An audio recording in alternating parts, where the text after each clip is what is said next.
ಇಬ್ರಿಯರಿಗೆ ಬರೆದ ಪತ್ರಿಕೆ 6ನೇ ಅಧ್ಯಾಯ.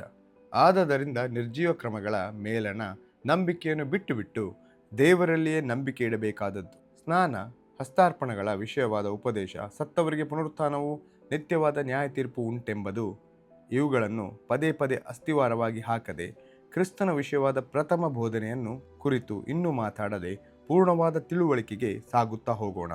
ಮತ್ತು ದೇವರ ಚಿತ್ತವಾದರೆ ಹೀಗೆ ಸಾಗುತ್ತಾ ಹೋಗುವೆವು. ಒಂದು ಸಾರಿ ಜ್ಞಾನ ಪ್ರಕಾಶದಲ್ಲಿ ಸೇರಿ ಪರಲೋಕದಿಂದಾದ ದಾನದ ಅನುಭವವನ್ನು ಹೊಂದಿ ಪವಿತ್ರಾತ್ಮ ವರದಲ್ಲಿ ಪಾಲುಗಾರರಾಗಿ ದೇವರ ವಾಕ್ಯದ ಶ್ರೇಷ್ಠತೆಯನ್ನು, ಮುಂದಣ ಯುಗದ ಮಹತ್ವವನ್ನು ಅನುಭವಿಸಿದವರು ಭ್ರಷ್ಟರಾದರೆ ಅವರಲ್ಲಿ ತಿರುಗಿ ಮಾನಸಾಂತರವನ್ನು ಹುಟ್ಟಿಸುವುದು ಅಸಾಧ್ಯ. ಯಾಕಂದರೆ ಅವರು ತಮ್ಮ ಪಾಲಿಗೆ ದೇವರ ಮಗನನ್ನು ಪುನಃ ಶಿಲುಬೆಗೆ ಹಾಕುವವರು, ಆತನನ್ನು ಎಲ್ಲರ ಮುಂದೆ ಅವಮಾನಪಡಿಸುವವರು ಆಗಿದ್ದಾರೆ.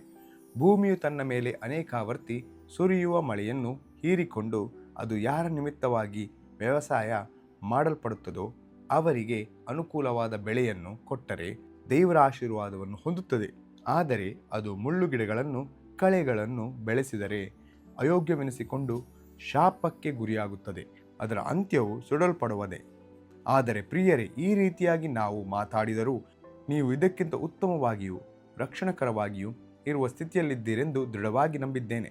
ನೀವು ದೇವಜನರಿಗೆ ಉಪಚಾರ ಮಾಡಿದಿರಿ, ಇನ್ನೂ ಮಾಡುತ್ತಾ ಇದ್ದೀರಿ. ಈ ಕೆಲಸವನ್ನು, ಇದರಲ್ಲಿ ನೀವು ದೇವರ ನಾಮದ ವಿಷಯವಾಗಿ ತೋರಿಸಿದ ಪ್ರೀತಿಯನ್ನು ಆತನು ಮರೆಯುವುದಕ್ಕೆ ಅನ್ಯಾಯಸ್ಥನಲ್ಲ. ದೇವರ ವಾಗ್ದಾನಗಳು ಎಷ್ಟು ಮಾತ್ರಕ್ಕೂ ತಪ್ಪುವುದಿಲ್ಲವೆಂಬುದು. ನೀವು ಉಪಚಾರ ಮಾಡುವುದರಲ್ಲಿ ಯಾವ ಆಸಕ್ತಿಯನ್ನು ತೋರಿಸಿದ್ದೀರೋ ನಿಮ್ಮ ನಿರೀಕ್ಷೆ ದೃಢ ಮಾಡಿಕೊಂಡು ಕಡೆ ತನಕ ಹಿಡಿಯುವುದರಲ್ಲಿಯೂ ನಿಮ್ಮಲ್ಲಿ ಪ್ರತಿಯೊಬ್ಬರೂ ಅದೇ ಆಸಕ್ತಿಯನ್ನು ತೋರಿಸಬೇಕೆಂದು ಅಪೇಕ್ಷಿಸುತ್ತೇವೆ. ನೀವು ಮಂದಮತಿಗಳಾಗಿರದೆ ಯಾರು ವಾಗ್ದಾನಗಳನ್ನು ನಂಬಿ ಅವುಗಳ ಫಲಕ್ಕೋಸ್ಕರ ಬಹು ದಿವಸಗಳವರೆಗೂ ಕಾದಿದ್ದು ಆ ಫಲವನ್ನು ಹೊಂದುತ್ತಾರೋ ಅವರನ್ನು ಅನುಸರಿಸುವವರಾಗಬೇಕೆಂದು ಕೋರುತ್ತೇನೆ. ದೇವರು ಅಬ್ರಹಾಮನಿಗೆ ವಾಗ್ದಾನ ಮಾಡಿದಾಗ ತನಗಿಂತ ಹೆಚ್ಚಿನವನ ಆಣೆ ಇಡುವುದಕ್ಕಾಗದೆ ಇದ್ದದರಿಂದ ತನ್ನಾಣೆ ಇಟ್ಟು, ನಿಜವಾಗಿ ನಿನ್ನನ್ನು ಆಶೀರ್ವದಿಸುವೆನು, ನಿನ್ನನ್ನು ಹೆಚ್ಚಿಸುವೆನು ಎಂದು ಹೇಳಿದನಷ್ಟೆ.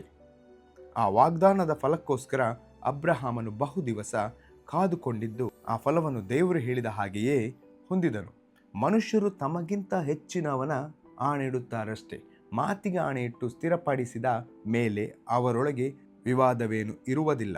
ಹಾಗೆಯೇ ದೇವರು ತನ್ನ ಸಂಕಲ್ಪವು ನಿಶ್ಚಲವಾದದ್ದೆಂಬುದನ್ನು ವಾಗ್ದಾನದ ಫಲಕ್ಕೆ ಬಾಧ್ಯರಾಗುವವರಿಗೆ ಬಹು ಸ್ಪಷ್ಟವಾಗಿ ತೋರಿಸಬೇಕೆಂದು ಆಣೆಯಿಟ್ಟು ತನ್ನ ಮಾತನ್ನು ಸ್ಥಿರಪಡಿಸಿದನು. ಆಶ್ರಯವನ್ನು ಹೊಂದಬೇಕೆಂದು ಓಡಿಬಂದು ನಮ್ಮ ಮುಂದೆ ಇಟ್ಟಿರುವ ನಿರೀಕ್ಷೆಯನ್ನು ಹಿಡಿದುಕೊಂಡವರಾದ ನಮಗೆ 2 ನಿಶ್ಚಲವಾದ ಆಧಾರಗಳು ಇರುವ ಕಾರಣ ಬಲವಾದ ಧೈರ್ಯ ಉಂಟಾಯಿತು. ಈ ಆಧಾರಗಳನ್ನು ಕೊಟ್ಟದ್ದರಲ್ಲಿ ದೇವರು ಸುಳ್ಳಾಡಿರಲಾರನು.